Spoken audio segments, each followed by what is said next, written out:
All right. All right. All right. All right. Let's see here.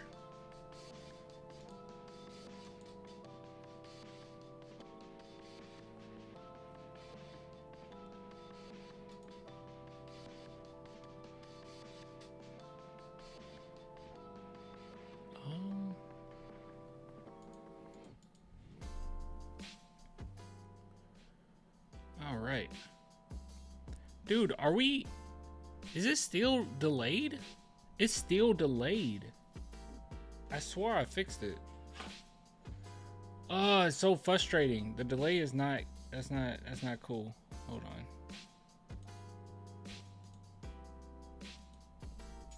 Stop, girl.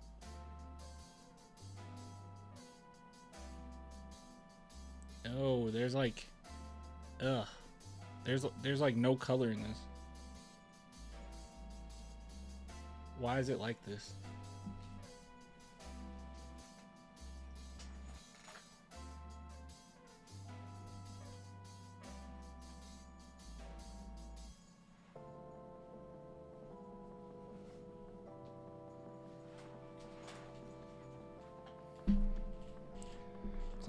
Clan the man indeed. I'm trying to... Hold on. Hold on. If we roll with this one, which is very ugly. Let me see if I can fix it. This is definitely gonna bother me. See what we got here. Properties, maybe? No, it's not properties. Video format, color space? What do these do?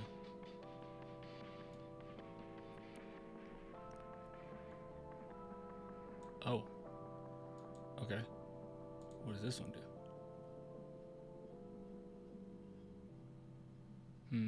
Oh my god. What does this one do?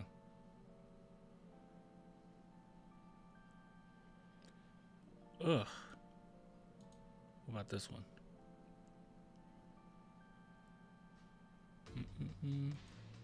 This is horrible.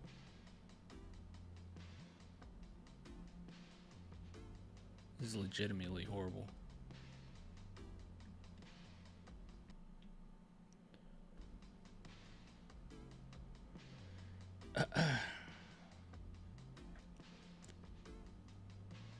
Let me see here. If I go to webcam and I go here and I go color space, color range. If I do full, what happens? What?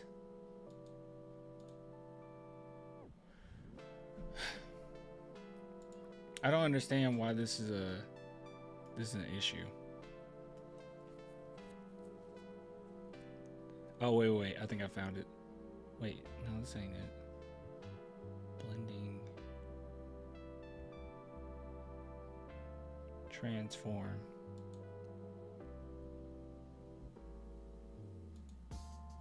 Why is it so ugly? No colors are popping whatsoever, guys. I mean, I'm saying that, but you can literally see it. Oh, wait, is it it might be filters.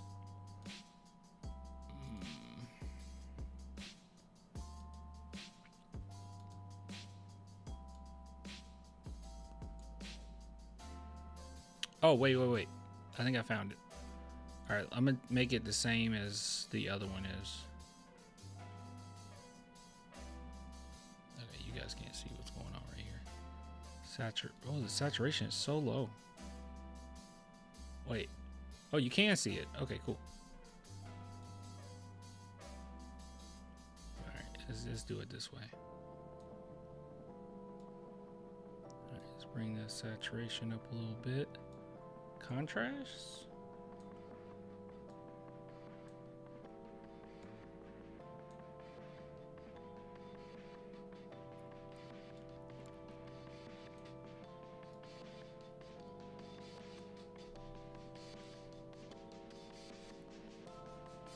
What you guys think? How does the color look on this? Does it look okay?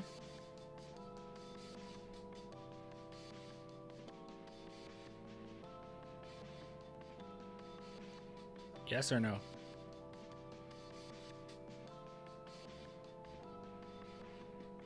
Come on. I need some feedback. I need some feedback. Does this look all right? There's visual presets. Yes. Okay. Well, let me see. This one's 15 and 59. So let me change it real quick. Action movie. What's that gonna do? Oh, they have. Oh, I see what's going on. Okay, hold on. Oh God.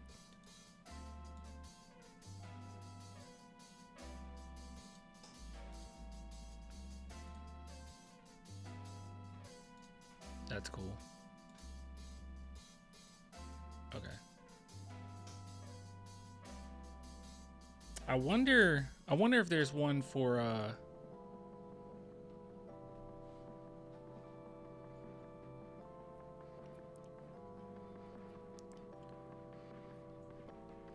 slightly blurring the background, but I don't know. I don't know. All I know is we're not delayed, at least. At least we're not delayed. Let me see. Okay, so it's all working right. Yeah. All I know is we're not delayed. So there's that. There's no delay right now. I should change the lights back there. Hold on.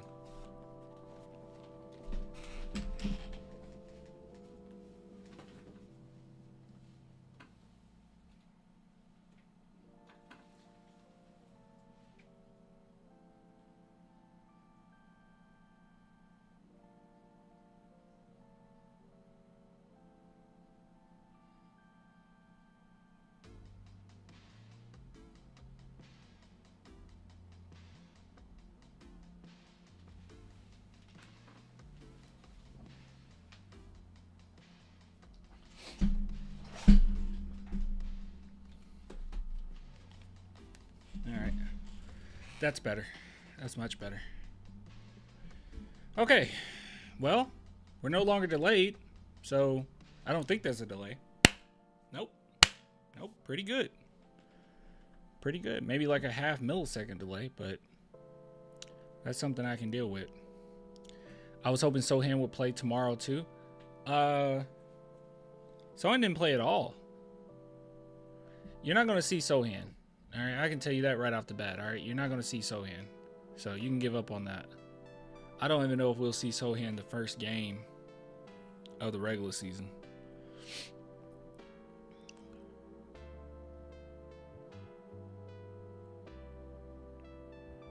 Cornette and Wemby going to be unstoppable together? Dude, it's going to be ridiculous. So let me just go straight to Spurs.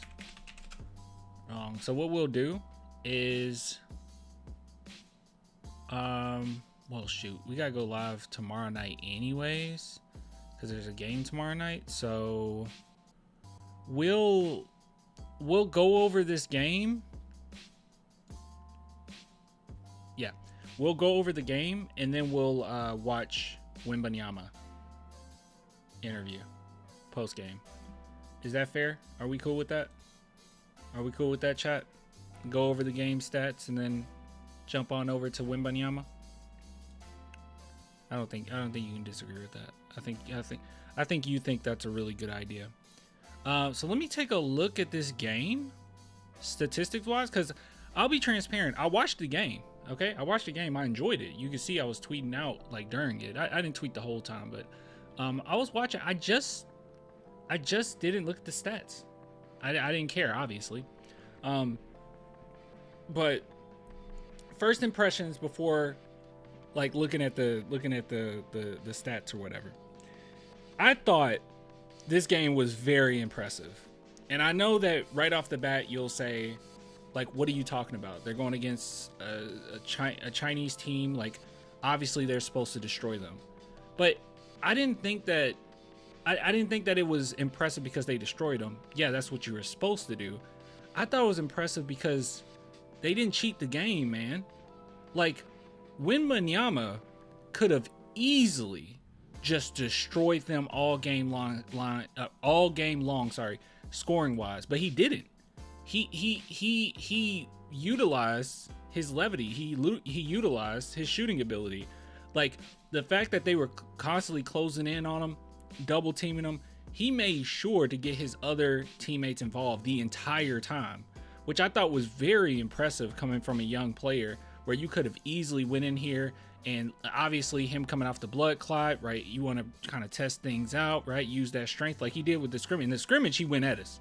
Scrimmage, he went at Luke Cornett. He went at this team, our own team. But against the Chinese one, he was like, no, I need to make sure my other guys get involved. And I thought that was very impressive, because it's so easy for him to just put up 40 points if he wanted to in this game, but he didn't, which I don't think he did. Let's see. Yeah, look at this. He only attempted, so that was my first vibe. He only attempted 3 field goal attempts. He only attempted 3, and he has 7 assists, 10 rebounds, 7 assists, 3 blocks, but he only attempted 3 shots in the course of 16 minutes. He was getting everyone involved, and that was something he did not have to do. You know what I mean? I thought that was really impressive. Yeah, the Chinese team was playing hard, and our guys played like a team. It was a good game for everyone. That was the thing. They played like a team, right? That's what I really loved about it. No one tried to shine. No one cheated the game, and you could have easily cheated the game against this team. No offense. I'm not trying to disrespect them, right? But I mean, we are an NBA team. You could have really took advantage of who you were playing, but they made sure no, what's most important is us, gaining that chemistry, and it is what's most important. I mean, if the 2014 San Antonio Spurs was going against this Chinese team, they would have done the same thing. Nobody would have showed out. Kawhi wouldn't. I know we hate Kawhi nowadays, but Kawhi, he wouldn't have attempted. Can you guys hear that? I didn't know if I touched that right there, it does that. Yeah, maybe you couldn't hear it. But like Kawhi Leonard, he wouldn't have done that. He would have made sure he played like a team. The entire team would have just played like a team. And that's what's important, because when we get further into this season and teams get better and better and better and playing harder and harder, trying to get their playoff spots, this is really gonna it's gonna really help us, right? It's gonna be really important. Some other impressions before just keying in on how everyone did. You guys mentioned Carter Bryant. Carter Bryant was great. I really enjoyed watching him. I mean, all facets, right? Intense defensive player. Made some really smart cuts. He basically took on the role of Sohan in this game. At least that was my impression. Who really impressed me though was Luke Cornett. He really impressed me. He was so good. Luke Cornett was so good. I mean, I felt like he only played a few minutes and he murdered. Screw it. We'll just look at the stats. We'll look at the stats. So Keldon Johnson, obviously he did great. Every time you saw 75%. I thought Keldon was 100%. I don't remember Keldon missing a shot, but okay, that's fine. I think a couple of those came off of really good defensive plays from the team. Yeah, I thought Keldon was 100% this game. Yeah, I don't know. Anyways, here. Dope background. Oh, dope background music. I thought you said dope background. I was like, dude, how long have you been gone, Ultimate Saiyan? No. Okay. Yeah, I changed the background music like a few streams ago. Keldon was great. It's not too loud, right? You guys can let me know. Harrison Barnes, you see 0 for 3, 0 for 2 from 3. And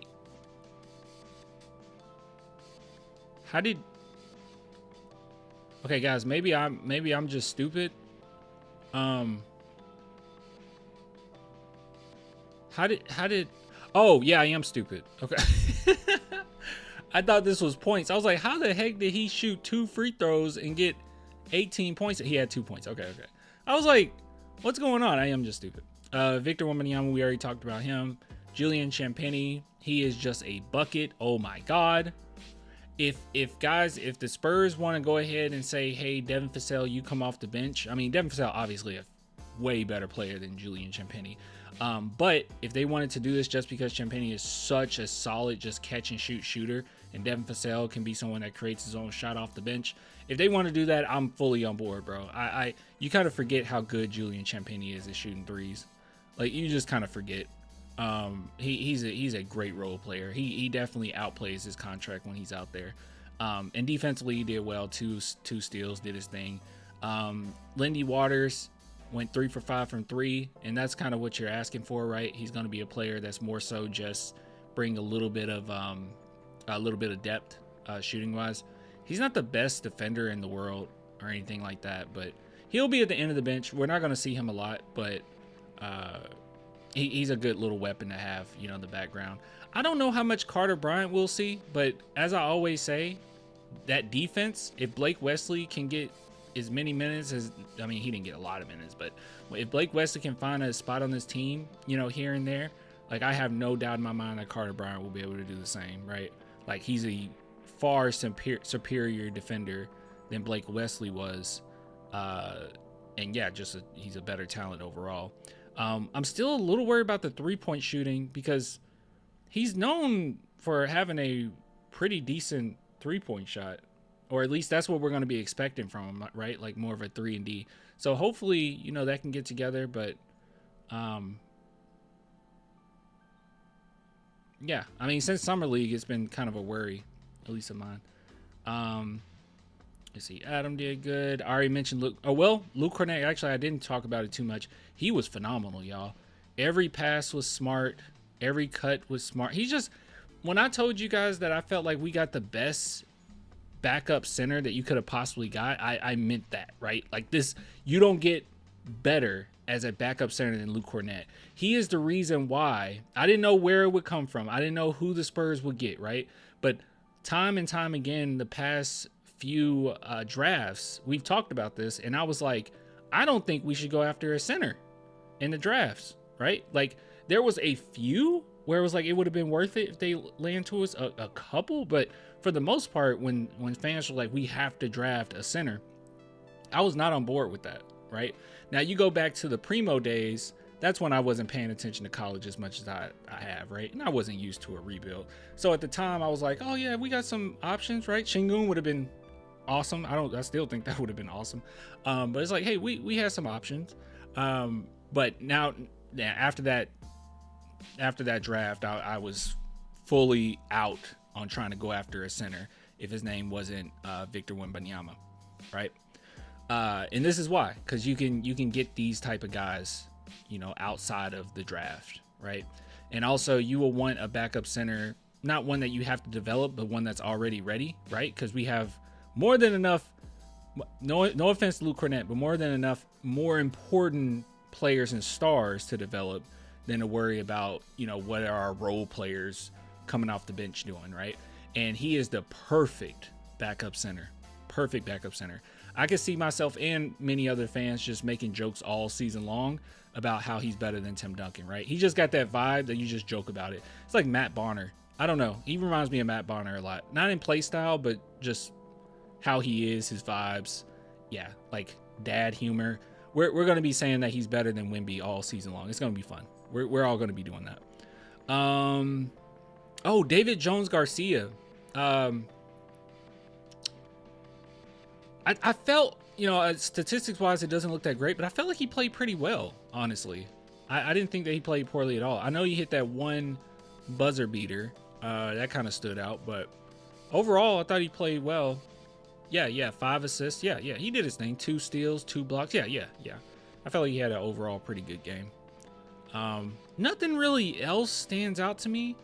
I don't know where, you know, guys, you remember I said that Harrison Ingram, I felt like for the future, he could potentially end up being that backup small forward, or if Keldon were to leave, you know, he would be a pretty decent replacement for Keldon. But like, I'll be real with you, after getting Carter Bryant, and then obviously Julian Champagnie probably isn't going anywhere.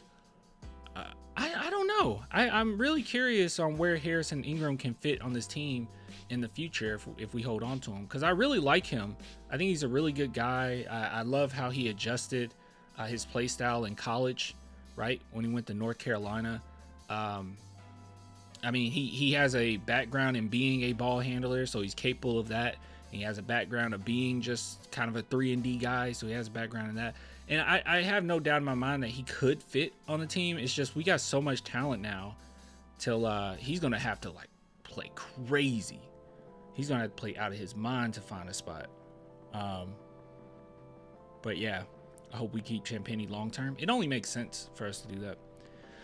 All right, so as promised, let's take a look at what Wemby had to say after this game. Full transparency, I didn't see a clip. I saw a quote of him basically saying that he wants to make sure he gets other players involved. I guess we just do press conference, right? Just being transparent. That's I did see that, or didn't see it, but I just saw a quote. All right, here we go. Wembanyama playing again in first preseason game. Hey. It's been a while. What's up, Wig? I just want to ask you a question. So first of all, it's great to have a team in China that's coming here, and it was a great game. But I just want to ask you about your personal trip, and a lot of fans were very interested on your decision to take a 10-day retreat. So I just want to ask you, what are some of the lessons you learned? Does he have gray hairs? Does he have gray hairs? I don't know. It might just be. I don't know. You know, my dad used to. This is just cope. My dad used to always say, he's like, these gray hairs are wisdom. That's just cope. Because now that I'm getting older, I got like a couple, and I ain't wise at all. That's just cope. My dad was coping. And so some of the things you worked on during that 10 days, and how can you carry those over into your upcoming season? As you said, first of all, I think it's really nice here to be able to play against a Chinese team.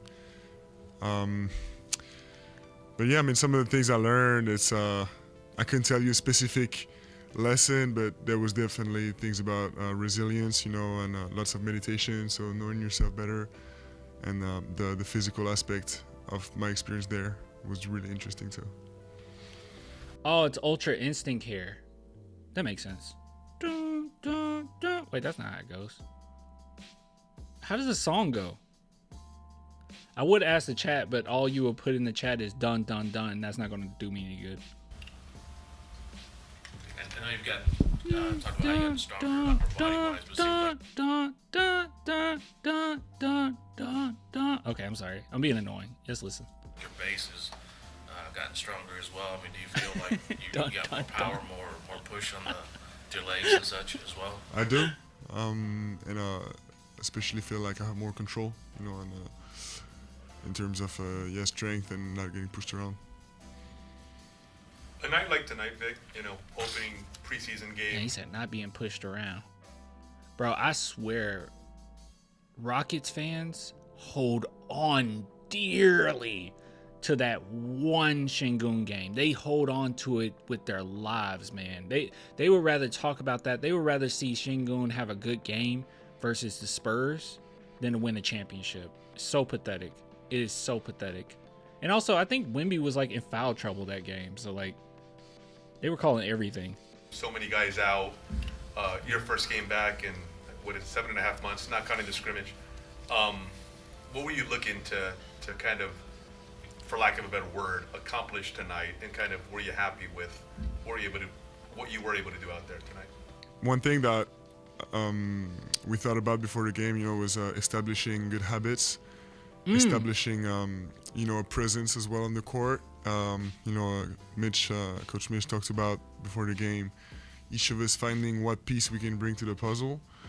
So real talk, this is, and I love them already bringing up what the coach has to say. I'm going to say this right off the bat, bro. One thing that I really love, I said this before, but one thing I really love about this game is how they were getting other players involved, because I'm telling you, Wemby could have destroyed them. He could have just put up a crazy game. But establishing good habits is so important, because when you go against better teams and you already have to deal with Wemby, it's going to be so frustrating. You're going to just deplete teams. They're not going to know what to do. Get your other guys involved. Get them hot, right?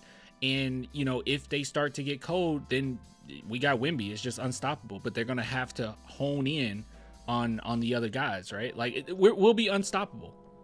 I guess that's all I'm trying to say. We're going to be absolutely unstoppable if Wemby keeps playing like this. Because he doesn't have to do this. Communicating. This better not cost him an MVP, by the way.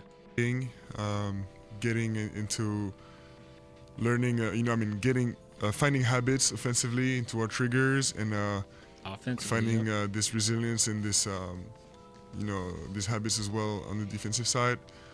So it was all this. I mean, the whole preseason is like a big practice. So, and we need to take practice seriously. So we take this game seriously. How about for you individually, like outside of the team stuff? Is there anything that you can't separate? Okay, I'll let him answer, but I don't think you can separate Wemby from the team. I don't think he's going to be able to separate it. Like, okay, can you just talk about your game? I don't think you can separate it. We'll see though. kind of wanted to do tonight? Just the same, establishing. We each try to find our piece of the puzzle, and mine happens to be pretty big. So it's a lot to take care of, and it's no better time than now to start doing it. Victor, a couple of years ago, Yeah, Cornette was great. did have some experience with the two big lineups here in San Antonio. It wasn't always perfect. Didn't always go well. How do you think it can work better with Luke? It seems like there are a lot of possibilities with that tandem out there tonight.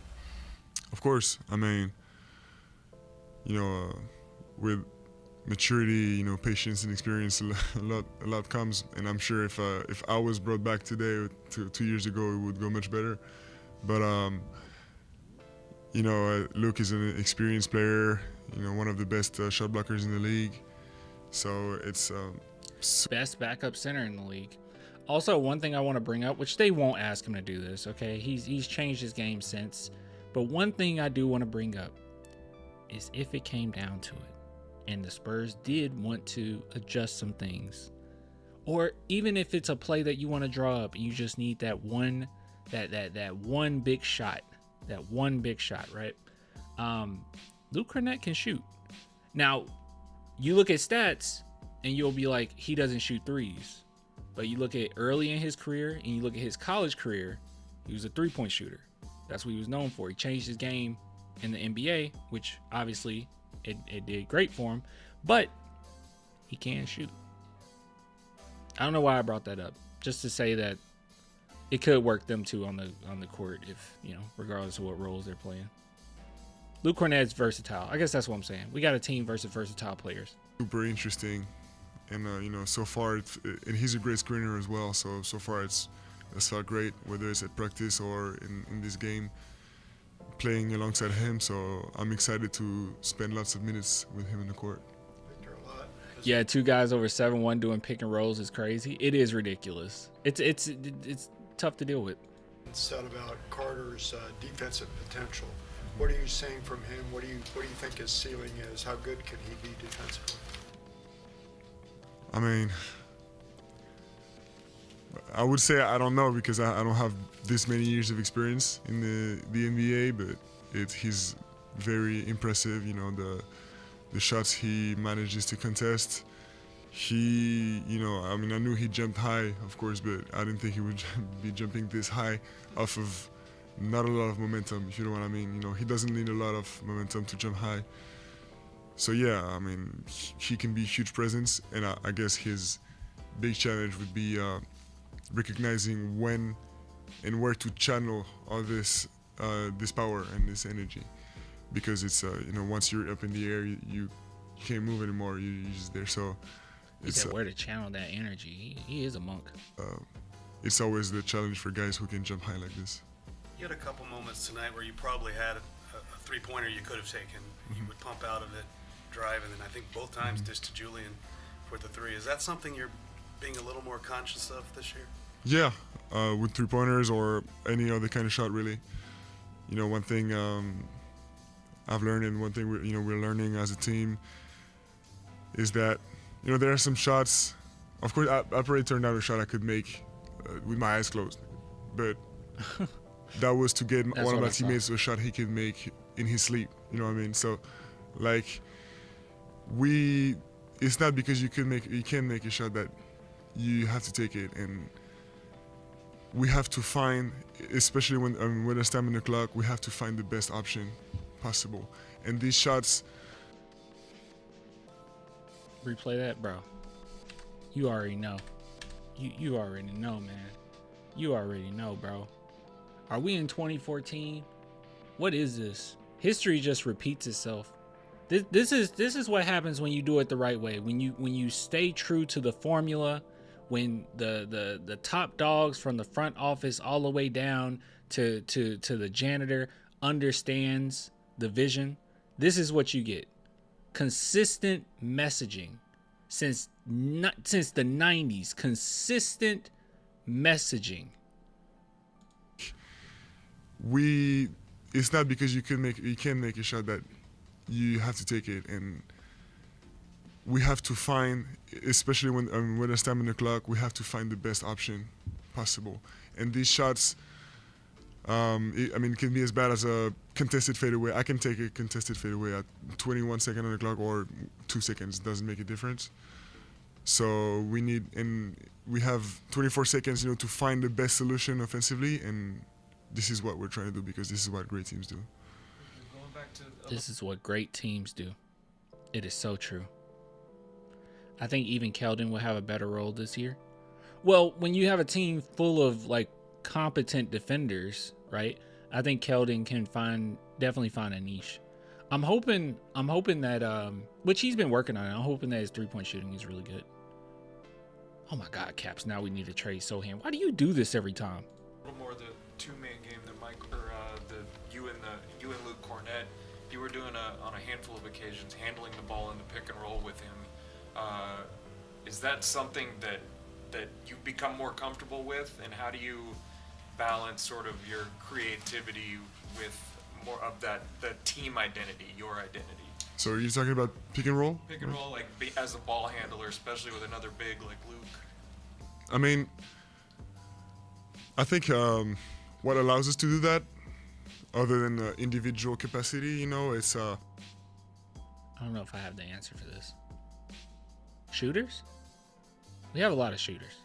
We have very smart players. We have shooters. We have great cutters and great shooters. We not even see, bro. This game was so impressive, and we don't have Dylan Harper. We don't have Sohan. We don't even have Kelly Olynyk. We don't have Fox. the efforts of the coaching staff, making sure, Oh, never mind. I was wrong. Clear patterns recognizable. I think we just had 2 or 3 days of real hard practice in training camp, but we've done plenty of film, and the coaching staff has really insisted in recognizing the triggers, the patterns, and reacting accordingly. So we're still working on it, but more and more we're finding our place, in the offense, in the huge scheme of things, Wemby's not above the team. He just wants to be great. He just wants championships. We could have easily got a guy as good as Wemby with no humility at all. And I would have still said grab him, right? If we had a number 1 pick that was as good as Wemby, but he was arrogant, I would have still said grab him, right? I mean, just being real, I would have still said grab him. But I'm just saying, we are so lucky to have this guy. Out of all the it doesn't get better than this. This is the best prospect since LeBron, easily. On the court with that for the first time in 7 months. God, Does it that was feel like loud. it That was used a to? loud Does cough. it feel like Yeah. you're expecting? Yeah, of course. We don't have the intensity of the stakes, the high stakes game yet, but it feels great. Of course, it feels like I belong. You know what I mean? And being away, it's hard. Victor, could you? Vic, oui, si on veut chercher vraiment la petite bête ce soir, c'est ces pertes de balles. Comment tu analyses ces pertes de balles? Is the rest in French? Oh, C'est, jump Jackals fan section tonight and what Here you we go. thought. I think you were just asked in French, but I was just curious if you noticed the Jackals fan section tonight and what you thought. Of course. Of course, I noticed them. I thought the melodies sound great. You know, I've heard the songs. I've had the chance to hear the songs before they came out, but I thought the melodies sound great. Some more than I thought in an arena and with dozens of people singing it. But So I saw a drum. I didn't know you were allowed to bring. Can someone explain that to me? Are you allowed to bring in that stuff? I mean, I don't think they brought it in. I think the Spurs just allowed it. You could do that? I thought you weren't allowed to bring or have certain like loud instruments like that. Like I saw a drum. No? I saw a drum. Was that like before the game started? Like could they use it during the game? Of course. What? But can you like bring, you can't bring like whistles or, I don't know. It's from the Spurs, I'm sure. Well, no, yeah, it's from the Spurs. I'm just like, who's trolling? July's trolling? yeah, it's true that they're a little far away, you know, and I'm sure there's some more. We will have some room over time to work, you know, to put them lower and lower, closer to the court. As on their side, they will grow, you know, more and more people will join the group. But my main, you know, I will of course have their feedback as well. But my main interest is to know how good of a fan experience it is for them. You know what I mean? Because it sounds good for us. Thank you. Dude, it should be dope. What do you mean? Like how? Like you feel so. That's the one thing that's really cool about being a fan, right? Like a lot of times, if you go to a concert, right? You go and watch a concert. You can go to concert, and you guys been to a multitude of ones. You know what I mean?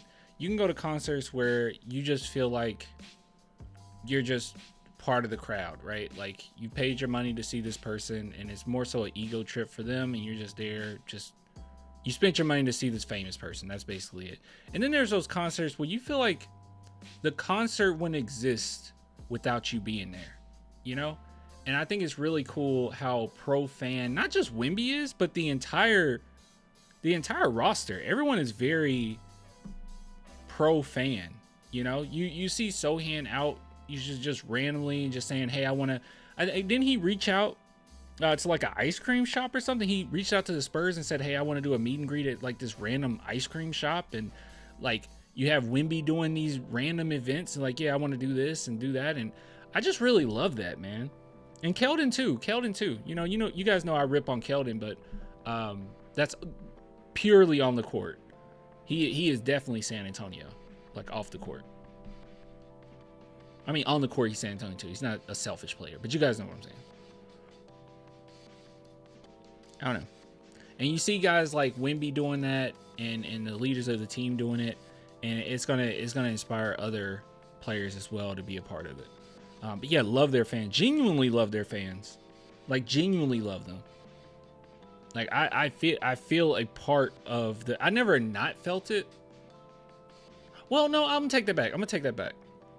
There was times where I was a Spurs fan and I didn't necessarily feel. I was always attached to the team, but I never felt like I'm a part of the team the same way that I feel with this new squad. Right? Like the Spurs were always a team that they do their business, they give us the best product, and that's that on that.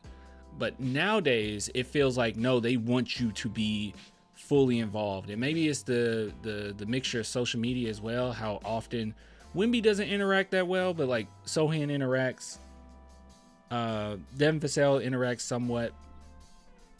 I don't know, maybe that's what it has. Maybe it comes down to that. I don't know. Rockets are my least favorite team. They're my least favorite too. I hate the Rockets. Tim Spurs was like that. I don't know. Like I felt like I was a fan, but you know, I not like this. We didn't have anything like this. They cared about the fans, but it wasn't like this. Manu was always with the community. That's true. Manu was with the community. That is true. Wemby just like that. Wemby is just like that. But Tim Duncan, I mean, we had clips of Tim Duncan like flipping people off, you know? You know what I mean? Bruce too. Bruce Bowen? Yeah. We had some weird stuff with Wemby. I mean, not Wemby. Tim Duncan. He's more of an enthusiastic person. Yeah. All right. Real quick, guys. Real quick. I got to bring this up because you don't have much time, okay? You don't have much time. So if you guys could, as you know, Sleeper has sponsored the channel. I really appreciate it, and you guys should appreciate it too. If you don't know what Sleeper is, it's daily fantasy sports. So if you guys are interested in that whatsoever, please go down to the link below and use the promo code CLAN. You can see it right there. Use promo code CLAN, and anything you put down, you'll get 100% match up to $100. You want to make a little bit of money, but if you don't want to spend anything, that's totally cool. You don't have to, because if you sign up right now, you will receive $20 entry. Don't have to do anything. All you have to do is go to the link below, use Clan, $20 right there, right off the bat. That's what they got going on. So if you guys could support, it really does mean the world to me, right? You know, they support the channel, you support the sponsor, which supports the channel. Okay, you support the channel by subscribing and liking videos, but also support the sponsor, and the sponsor also supports the channel. Look, you support the sponsor, you support the channel. All right, we'll just keep it simple. All right, support the sponsor, support the channel. Big shout out to Sleeper, really great stuff going on over there. But I wanted to tell you guys about that promo. So if you don't want, like I said, no deposit needed whatsoever, $20 right off the bat, just sign up. Link below. And I would like to mention that apart from daily fantasy sports, I jump on there just for the stats as well. There's a lot of live stats. So when the Spurs are playing, jump on there, look at the live stats, look at what people are doing. It's kind of, or people are saying, it's like social media just for sports. So yeah, good stuff. Good morning. I've catched the live for once. That's awesome, man.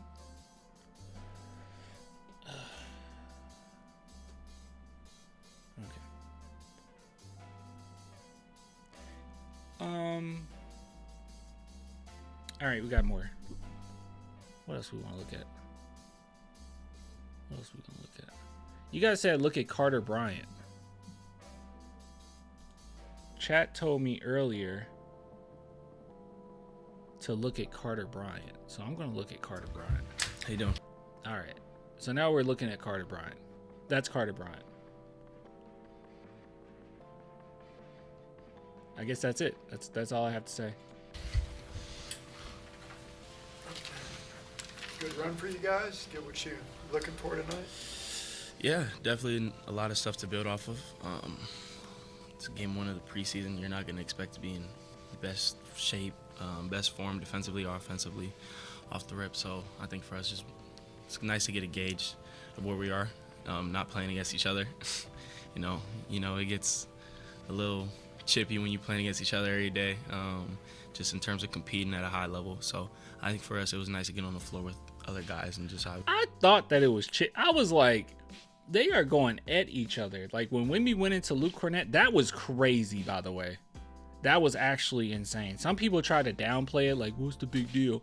It's like Luke Cornett is one of the best shot blockers in the NBA. Not just as a backup center, just one of the best shot blockers in the NBA. Like 270 pounds, and Wemby moved him like it was nothing. I was like, bro, he looked like Giannis on that play. But yeah, I did think it was kind of chippy. This game, like I said, very impressive going against China because they played as a team, right? I really like that. Obviously compete, see what we need to work on, and see our takeaways from tonight. It was like you sort of let out a sigh of relief when you made that three. Was it been kind of tough, What was it, like 1 for 5? Missing some of those 3-pointers? No, I don't. Basketball is going to be basketball. Some shots are going to go in, some shots aren't. It's completely out of my control. I just work my tail off, and then when the game presents itself, I just try to go from there, whatever the results are they're going to be. But my second favorite player ever to hit the San Antonio Spurs was Derek White, right? Number 1 was Manu Ginobili, and then Derek White. You guys know I love Derek White, right? But the one thing that he lacked, and it was because he was not a lottery pick, is confidence. Just mere confidence. And Carter Bryant has it. He has it. Dylan Harper has it. Stephon Castle has it. Like, it's just so much confidence that you get out of lottery picks. Big deal. I think I got good looks. My teammates set me up. A lot of open looks, so it is what it is. They're going to fall eventually. A couple of months that you've been here, have you gotten used to some of the things that Victor can do yet? No, I don't think you can ever get used to that. I know, just seeing him walk around every day, it's like, bro, there's no way this dude is real. So I think, obviously, on the court, though, he's amazing. I really wonder, do people, like, when it comes to Wembanyama, are people more in awe? Maybe it's both, right? Are people more in awe by, I hate to just use this word, but like his aura, or are they more in awe just by the height? I don't know. Maybe it's a mixture of the two. Because I feel like Michael Jordan, people were in awe by Michael Jordan, but like it was just his vibe, man. He was like, what did Larry Bird call him? Didn't he call him like Jesus with sneakers or something like that? Both? Yeah, it might be both. It might be both. I think it's both. I think it's both too. Everybody sees what he's capable of. What year is he in now? 4? 3? Oh my gosh. Yeah, year 3, the things he's doing. I mean, he had a near triple-double in the first half, right? So I think, it's going to be fun to see him evolve over the year, him getting tip-top shape as the season progresses, because there's nothing like being in basketball shape you can only get from playing. So the things he does on the floor, offensively, defensively, he bails a lot of dudes out on both ends of the floor. So it's dope to see. It's not, but no, to answer your original question, no. You don't get used to that. What do you think about the block that he had that he basically, just went off the backboard and went about? Yeah. Yikes, bro. Yikes. That was so bad. That was so bad. I would have retired from basketball after getting blocked like that. I think he's done that to me a few times in practice, so yeah, I'm a little used to that one. What was like defending with him behind you in like a competitive setup for the first time? It just gives you another sense of confidence. Obviously, he's a great comedian. If you can score on Wemby, you can score on anybody. It's like the dodgeball movie. If you can dodge a wrench, you can dodge a ball. Okay, if you can score on Wemby, you can score on anybody.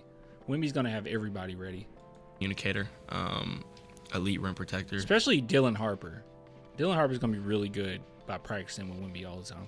Just elite on the defensive end of the ball in general. So he gives you another layer of confidence, especially for somebody like me that has to. I'm gonna hang my hard hat on the defensive end of the basketball, knowing that I have him behind me. Even though your objective is not to get beat, just knowing if the chance that I am gonna get beat, I have him behind me. It's like it just gives you, like I said, a sense of relief. Change your calculus a little. Like sometimes it makes sense to get beat because you're funneling to him. Oh no, absolutely not. Nah. You want to just try to keep guys in front. You just whatever you can do to make his life easier and just reciprocate the same energy. You just want to try to give it. Especially somebody like him. Yeah, that's kind of, I guess that's a myth. Like doing that, like that's like 2K. That's like 2K logic. I used to do that on 2K. Like if I had a team and our center and power forward were like really great defenders, we literally would be like bait them right into driving into the rim. But yeah, the NBA, it's not. No, this is a myth. That's a myth. Him. That you demand so much out of. He's a hell of a player. He's one of the best players in the world, obviously. So when you can give him a break by just staying in front of your guy simply, you just got to do your job. What is your impression of those, just speaking of defense and size, what is your impression of those lineups? Chuck says MVP, Wemby, Rookie of the Year, Harper, defensive, or not defensive, Sixth Man of the Year, KJ. Clutch Player of the Year, Fox. Wemby, Defense Player of the Year. Mitch Johnson, Coach of the Year. I don't know, man. I'm going with Wemby for MVP, Wemby for Rookie of the Year, Wemby for Sixth Man of the Year, Wemby for Clutch Player of the Year. Wemby, Defensive Player of the Year. Coach of the Year, I'm probably going with Wemby, honestly. Those are my awards. What you guys think? That have both Victor and Luke in them at the same time. Size, a lot of size, and it. It'd be interesting. You play with different lineups. Guys get used to playing with each other. I think it's going to be a huge advantage for us as the season progresses. But, I'm looking forward to see them two play together more as the year progresses. running pick and roll off each other. Victor's handling the ball. Yeah. What do you guys do on the wing? Is like you have this two-man game going on. You just gotta play off of them. Understand what your role is. Understand if you gotta cut, be ready to shoot. Obviously crash offensive glass, but let Vic be Vic. You know, let him be creative. Let him be unique. Let him do what he needs to do with the basketball, and you kind of build out from there. You allow him to do what he does because he's gonna put us in a great position to kind of move around him and get us a great shot. So you just play off of him. Anybody else? I was going to ask, I know Pop was in practice today. You have Pop, and then you have, Timmy, Duncan, and Madu. I mean, just for young. Oh, by the way, I don't know if you guys saw this. Beautiful thing. Absolutely beautiful thing. Hold on, let me go to my Instagram so I can show you this. Yeah, Popovich sitting. I mean, at least this is what we got to see. Pop sitting with our guy. You can see Pop sitting with Sohan. And Wemby putting up shots.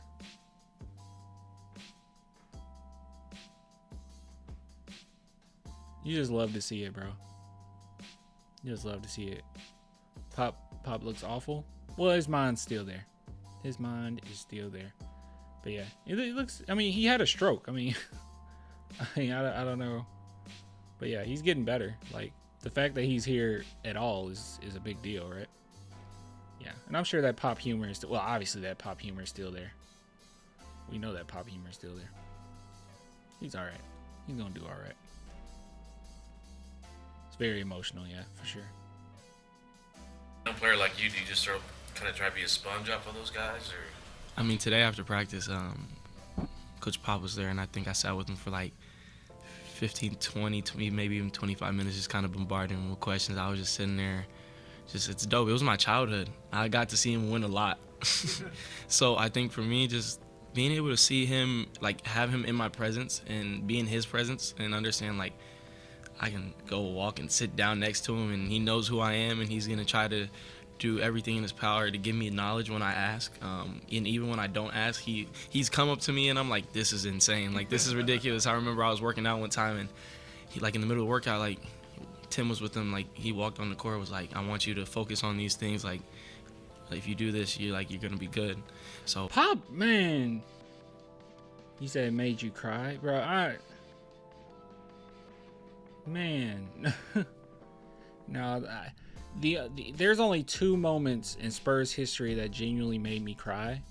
It was Manu's last game. We weren't sure if that was going to be his last game, but it was when everyone was chanting his name because he just meant so much to me growing up. Watch Because of Manu. Type in Clan the Spurs fan because of Manu on YouTube, and you'll see what I'm talking about. But then also when they had the retirement ceremony or whatnot for Manu, that made me cry. That's the two times I've cried pertaining to the Spurs. But I'm sure, like, I don't know. It makes my heart warm, man. To see Pop out there and them taking care of him and him still doing his thing, like, it's great, bro. It's great. It's great. People have that myth where they say your brain stops developing when you hit, like 25? That's actually not true. Your brain continues to develop, right? And Popovich has so much knowledge. So much knowledge. But yeah, that's actually a myth. You guys should look that up.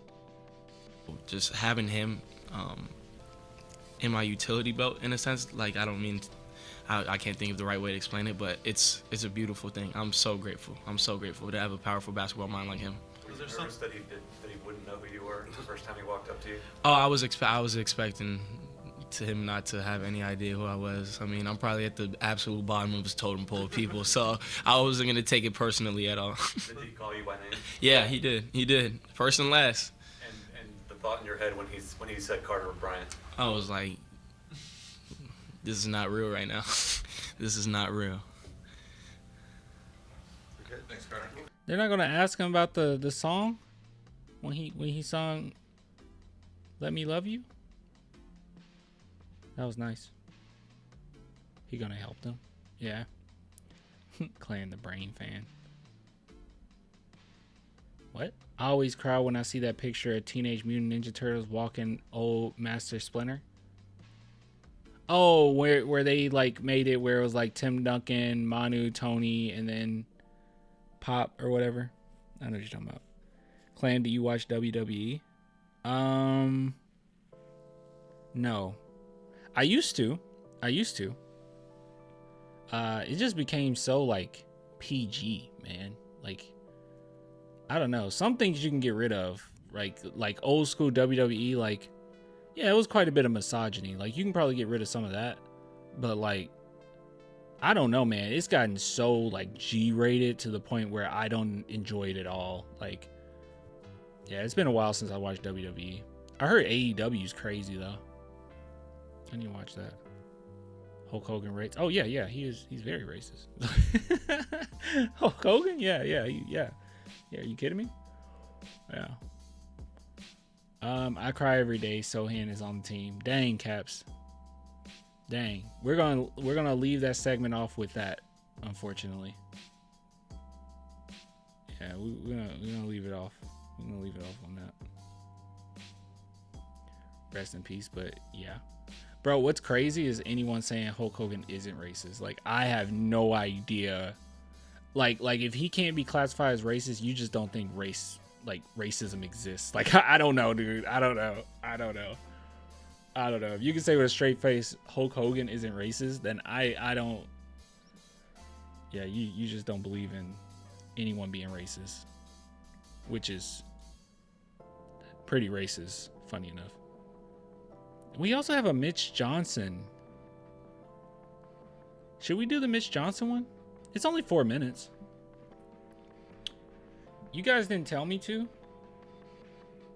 Yeah, exactly. Hulk loved Jeezy. He can't be racist. Yeah. Like, they used that one clip of him listening to some rap music. It's like, shut up. No, I think Caps is trolling. He's like, I think he's making fun of those people. Yeah. No, he's making fun of those people. All right, we should take a look at this one. You guys didn't say I should, but I do want to hear Mitch Johnson. One thing that I really love is that players are starting to, the messaging is consistent, and they're starting to shout out the coaching staff a lot. So they really do believe in Mitch. And take a lot of shots. We've seen the impact of the game a lot. He's real active. You talk about just sort of his overall game and how he impacted the squad. Yeah, I think there's a maturity level there of just understanding the variety of ways he can impact the game. And I think... How many cough drops do you think Mitch Johnson owns? He got to have all the flavors. Like, he got to have the orange, the lemon, the watermelon, the sour apple. I mean, the honey. How many cough drops do you think Mitch Johnson owns? But post a number in the chat. How many bags? How many brands? What you guys think? As he grows and as we grow as a team, there'll be moments and times and stretches where he takes probably high.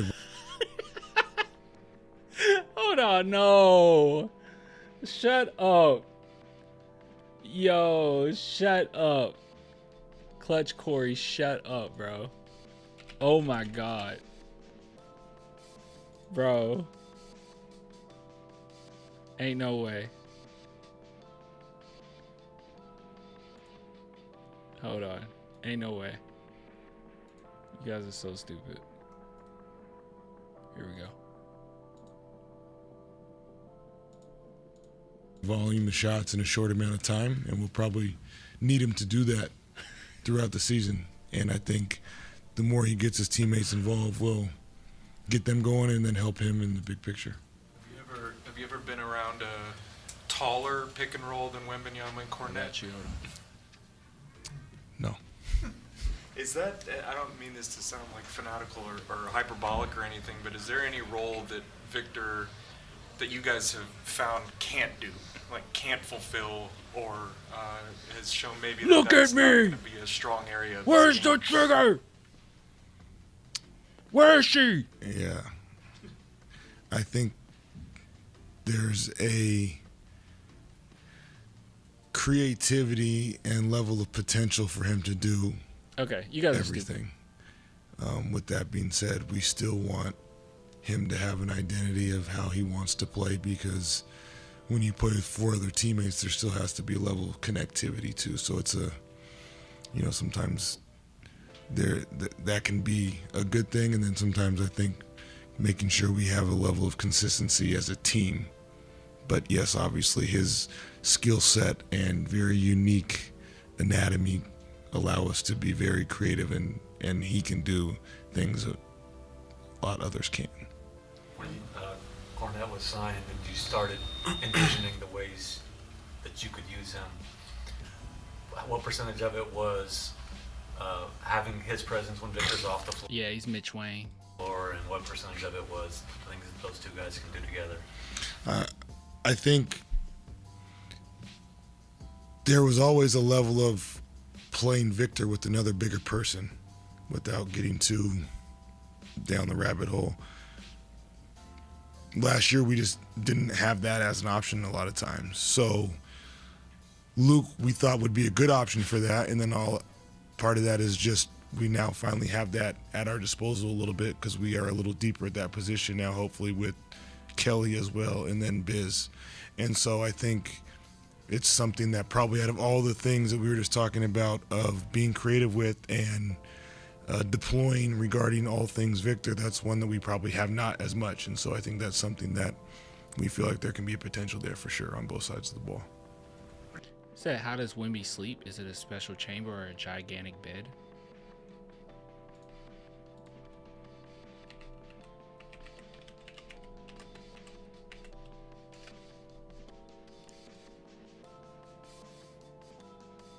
I got you.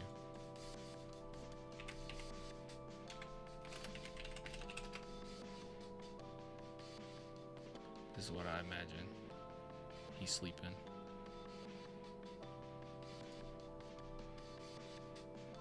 I don't know why it's taking so long.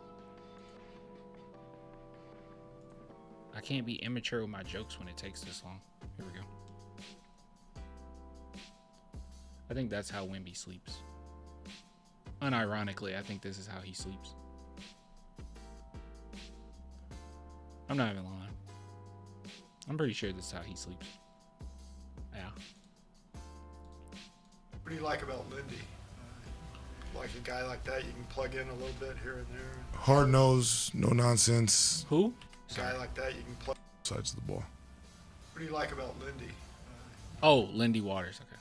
Like a guy like that, you can plug in a little bit here and there. Hard nose, no nonsense, competitive, and makes the right decision a lot. So there's a lot to like.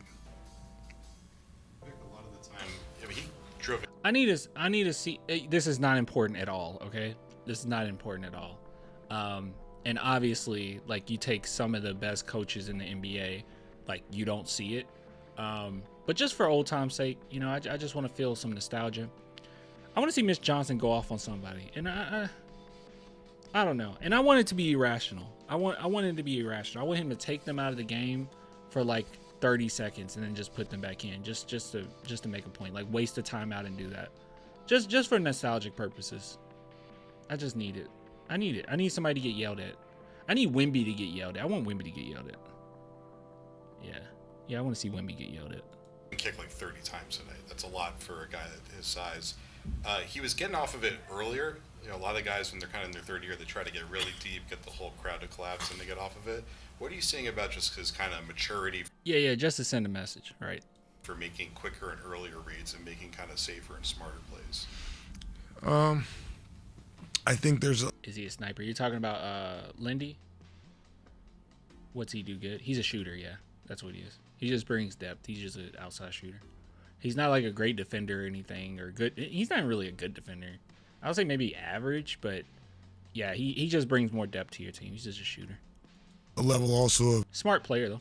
Because of just his stride and the way that people attack the ball with him. Sometimes he has to get off it earlier as well, just to have the best angle. I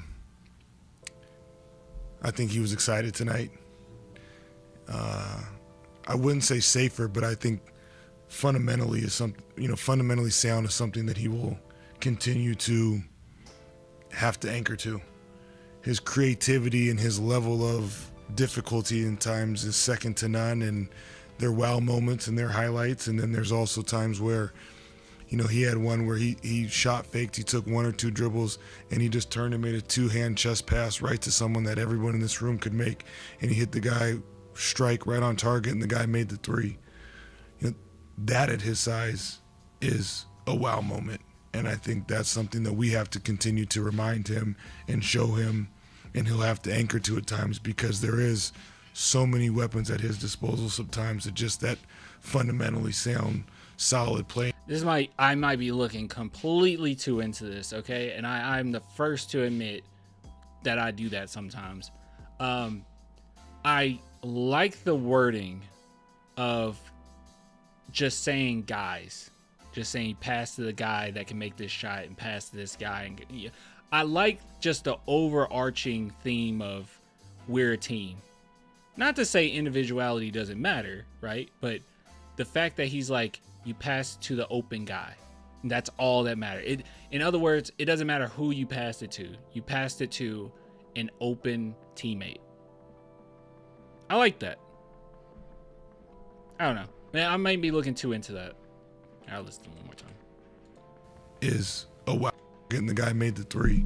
And he took one or two dribbles, and he just turned and made a two-hand chest pass right to someone that everyone in this room could make, and he hit the guy.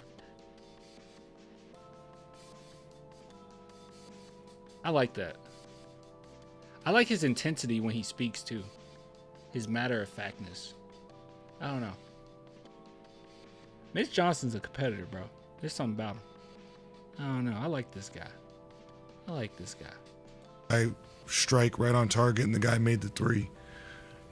That at his size is a wow moment, and I think that's something that we have to continue to remind him and show him, and he'll have to anchor to at times, because there is so many weapons at his disposal sometimes that just that fundamentally sound, solid play in itself will allow him then at times to find the creativity, because he is so good. So I think and playing like that too just make this is the most important thing. We can have games where you can keep it close and Wemby just goes off, right? But plays like this is demoralizing. It's like, what do you do? What do you do? And when the best player on the court is making plays like that and getting his team involved, how do you beat that? Like, ideally, when the Spurs are actually solid and they have some chemistry together, and your best player on the court is creating those type of open shots, how do you stop it?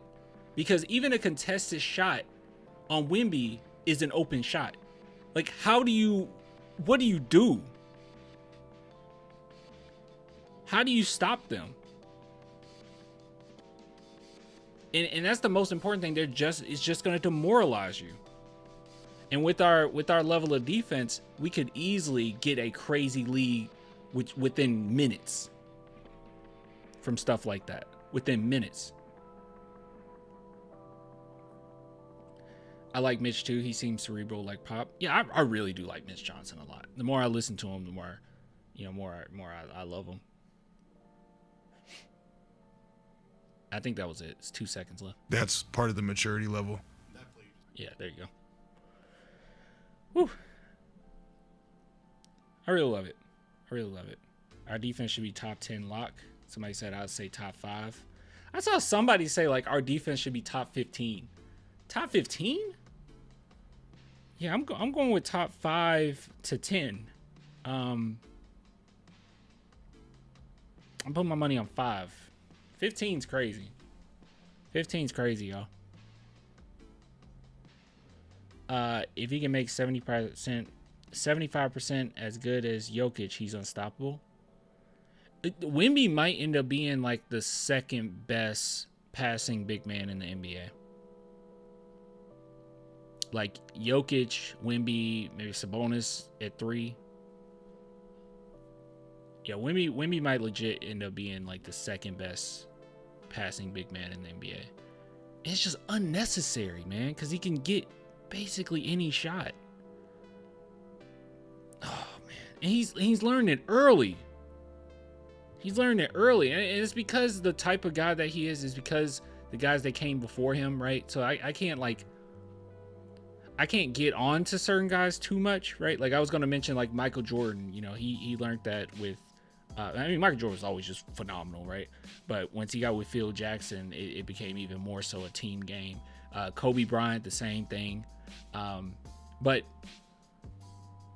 Wemby does have all that film at his disposal and knowing, you know, what wins championships and all that. So that changes upbringing. So I can't just say like devoid of all those other influences, he came to this conclusion. But I do love the fact that he is young and he already knows. I just love that. There's no like learning curve for this where Wemby I'll just do it myself and just takes over the game all the time, but then you can only get so far in the playoffs and yada yada yada. He's starting early with making sure his guys get involved. It's really cool. I think Caps is just, guys, don't pay attention. Caps is just trolling. Replace Sohan with Olynyk. Yeah, he's just trolling. He's trolling.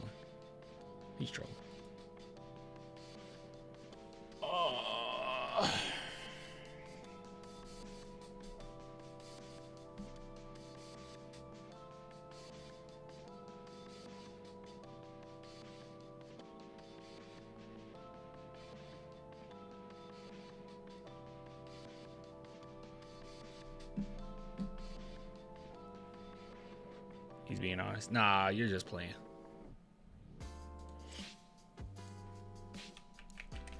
Because you're smart. You wouldn't say nothing like that. You're just playing. Because you're smart, right, Caps? You wouldn't say that. You know better. Because you're smart. Yeah, he know better. Don't pay attention. He's just a little trickster.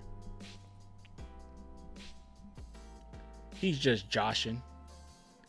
Playing, I think he for real. No, he's just joshing. Ain't that right? Ain't that right, Caps? Ain't that right, Caps? Tell him you're just joking.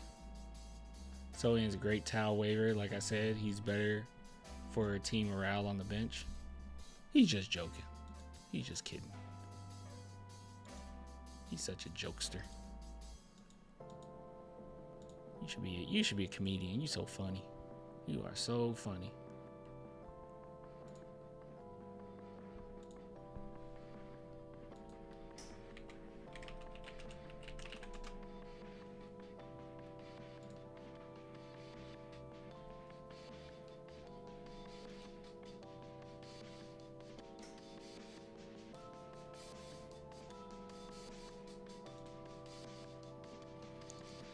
When I have to convert images all the time. Can you imagine the parallel between Caps and Clan? What's that? How can you live without Sohan? To my Caps or me? I'll debate Clan 1v1. What you debating? What's there to debate?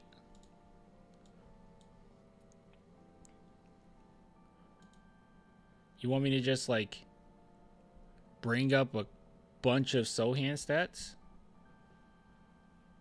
Why is it? It was messing up for a minute. Do I just bring up a bunch of Sohan stats on how great he is? Sohan's not a good player. Let me ask you something. Is he great defensively?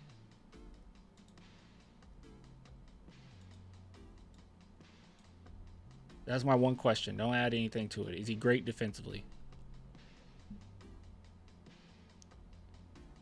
I was saying if Sohan left the team, man, he's average defensively.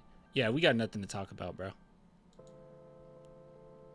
I don't know. You coming to that conclusion, I don't even know what to say. Like, yeah, we got nothing to talk about. If you can't admit that, then I don't even know. I don't think that's good faith. You a Spurs fan and you can't admit that he's a great, like, that's not good faith. Right off the bat. we have nothing to talk about. Because that would be the one thing even the biggest of Sohan haters would admit.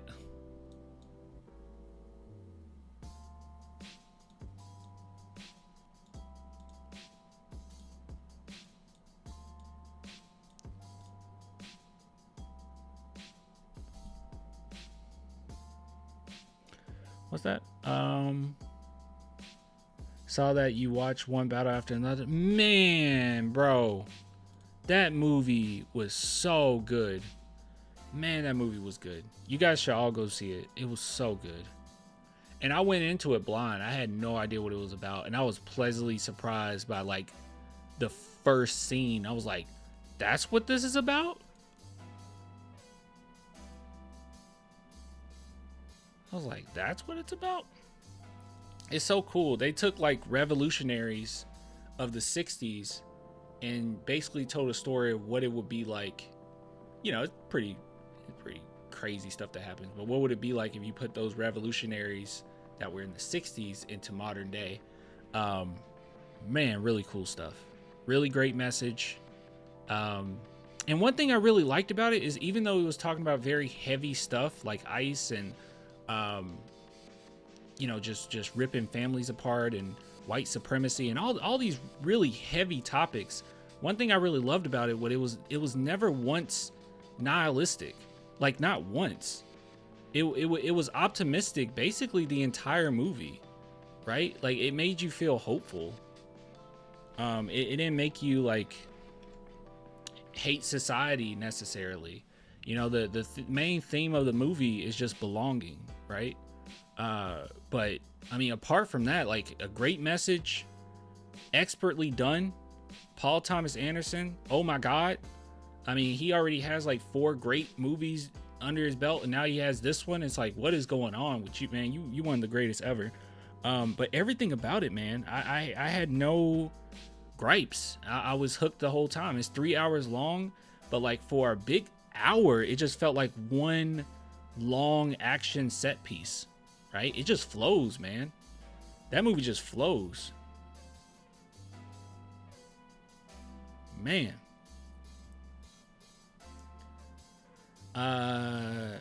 It's great, but I'm conflicted about Tiana Taylor's character. Tiana Taylor. Are you talking about the her. Are you conflicted in like how she portrayed the character, or are you conflicted in like the character itself? Because if you're conflicted with the character itself, I think that was like the point. You don't supposed to like. She was a strange one. What y'all talking about? K-pop Demon Hunters? I still gotta watch that. But if you're talking about like how she portrayed it, it was a little heavy-handed. Like, yeah, it was a little heavy-handed. I thought her acting was a little heavy. The character, but all the characters have flaws, I guess. Oh, the character.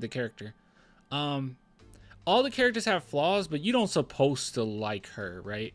That's what I really love about like movies like this, where no one's perfect, right? That's what makes you really connect with them even more. Now, she was pretty awful. Like, I'll just be real. She was pretty awful.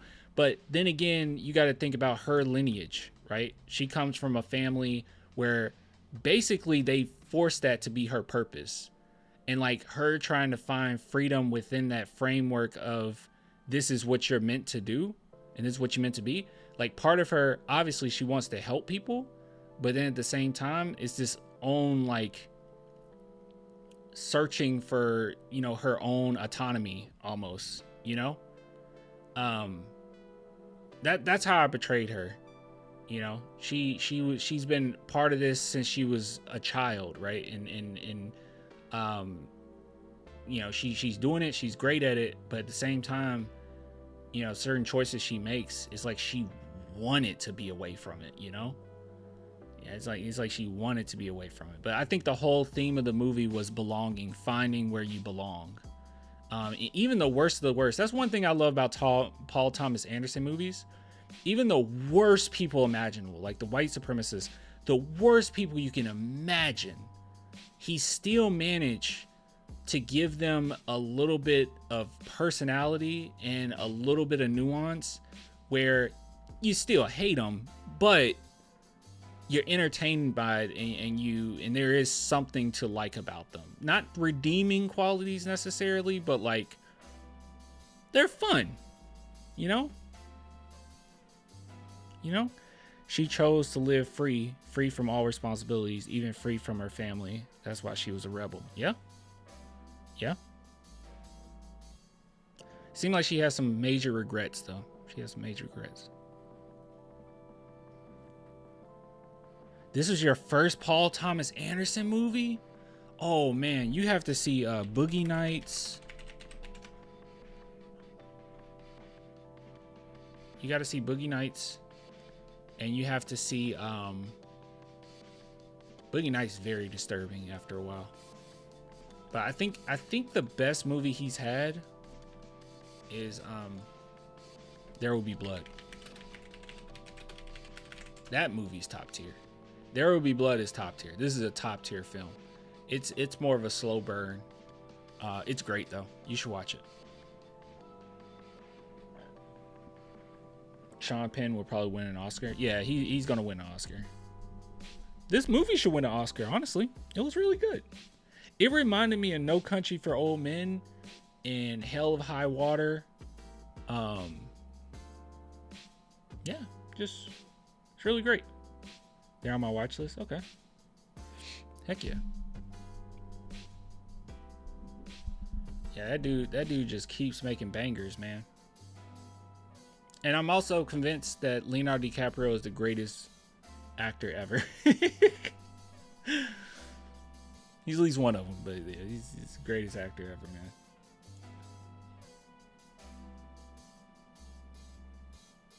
You gonna watch Tron because the soundtrack is great. I still gotta watch The Longest Walk. That was a movie I haven't seen yet. But I might just watch that at home when I can, because it's gonna be out of theaters soon. I don't think I'll be back in the theaters for a minute. So. Oh, One Battle. I haven't seen it. No spoilers. Oh no, I wasn't. Was I spoiling anything? I was just saying overall the characters. Just like I wasn't trying to spoil anything. I'm sorry. It's a great movie though. Better than Lewis.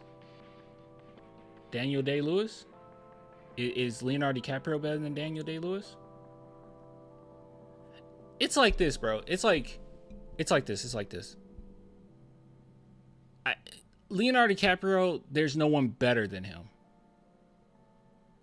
You know? There's no one better than him. Daniel Day-Lewis, there's no one better than him. I feel like they're all just kind of on the same tier of just superior, right? It's like it's just nobody better than them. That's the main thing. You can't convince me someone's better than Leonardo DiCaprio. Like, I don't know, what are we talking, like, how how can you be better than this, you know? Jake Gyllenhaal is actually my favorite actor, but in my eyes, no one's really, like, you don't get better than him. Like, he's crazy great. Roofman? I don't think I've seen Roofman.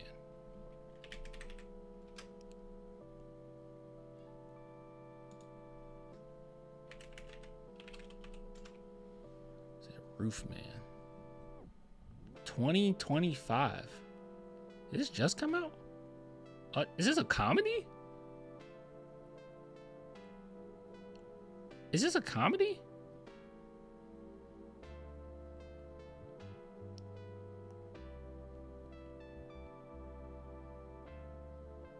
Huh. Okay. It only has 6 people that reviewed it. Is this in theaters? I never heard of this. Gangs of New York scene says it all. Gangs of New York. I need Okay, guys, Gangs of New York. That's a movie. I might already have it on my watch list, but I'm gonna undo it and then do it again, because this is a movie. Yeah, I do have it on my watch list. I'm gonna put it at the top. So I remember my parents had this movie. It was 2 DVDs, and like I was just bored out of my mind. But I was a child, right?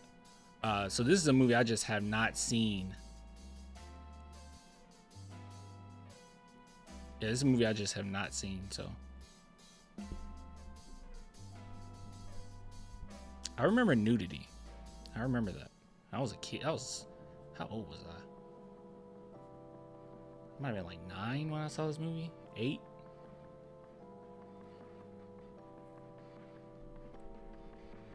What spooky movies you watching this October? I don't know. I got plenty of movies on my watch list. You know what I mean?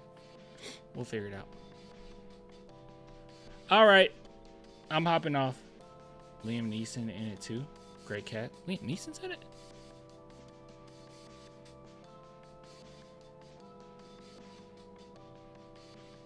In early 1860s New York, Irish immigrant Valen is released from... Is this a true story?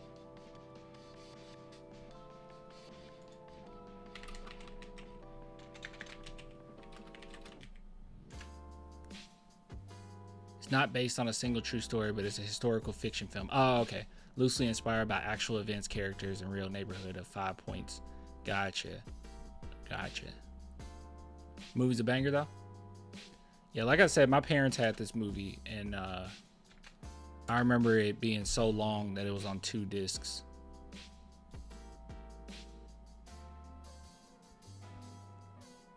Reviews aren't that crazy. Leonardo DiCaprio looks so different. Oh my god. That's crazy. It couldn't fit on that DVD, bro. It's 3 hours long. I would have thought it was 6 hours. Carrie's 1976 classic. I never actually watched Carrie.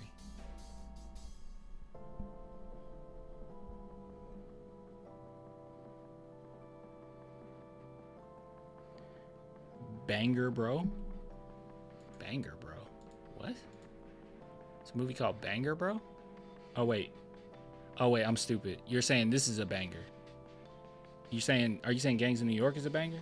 Top 10 all time? Purely from Daniel Day-Lewis's performance? I just can't put anybody over Leonardo DiCaprio. You know what I mean? Like, how do you put anyone... Wait, John C. Reilly's in it? Where's John C. Reilly? I don't see him on this. John C. Reilly's also, like, very underrated.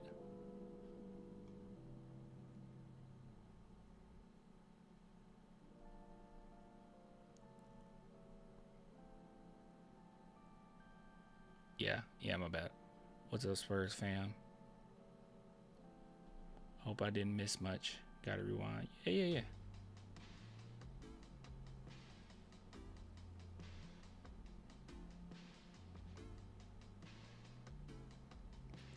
All right, guys, I'm hopping off. Everyone have a phenomenal night. Good night, everybody. Yeah, don't look up Banger Bro. Yeah, I was like Banger Bro, but if I did it on Letterboxd, we would have been safe. But if I would have Googled that, I would have like Banger Bro, bangerbro.com. Like, is it? I was like, dang, they have their own website. Just check it out, chat.